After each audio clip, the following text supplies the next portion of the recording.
Сәлем достар, бүгін сіздермен творожник немесе сүзбелі бәліш дайындайтын боламыз. Ол үшін ең алдымен қамырымызды дайындаймыз. Қажетті заттарды ұн, қопсытқыш, шекер, бөлме температурасындағы жұмсақ сары майды барлығын салып қамыр илейміз.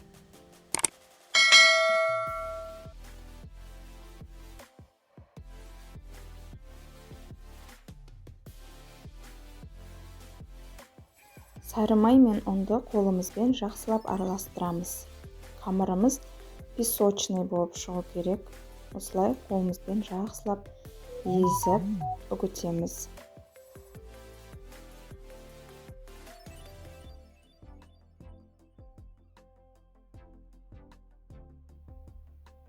Үстінен бір жұмыртқаны қосып, жақсылап араластырып, қамыр дайындаймыз.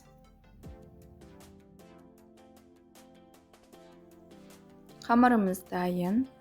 Оны целлофан қалтаға салып, тоңазытқышқа 20 минутқа қойып қоямыз.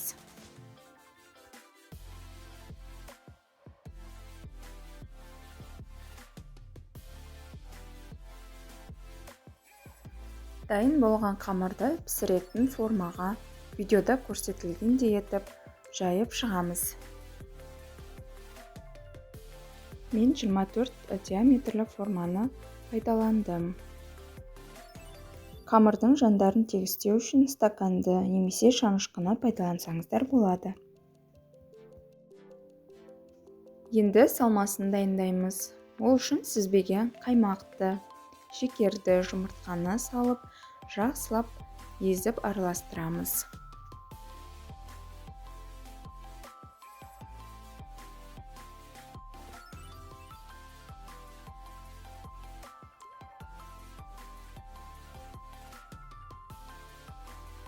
Мен араластыру үшін осындай блендерді пайдаландым.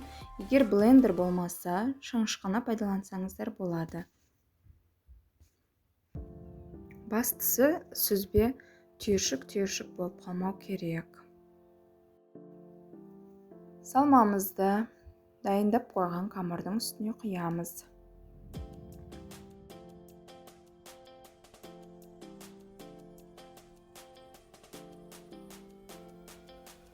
Салманы құйған соң бетін жақсылап тегістеп, кез келген өздеріңіздің қалауларыңыз бойынша әсемдесеңіздер болады. Жеміс жидектермен, түрлі шоколадтармен әсемдеуге болады. Мен осындай шоколадтарды пайдаландым.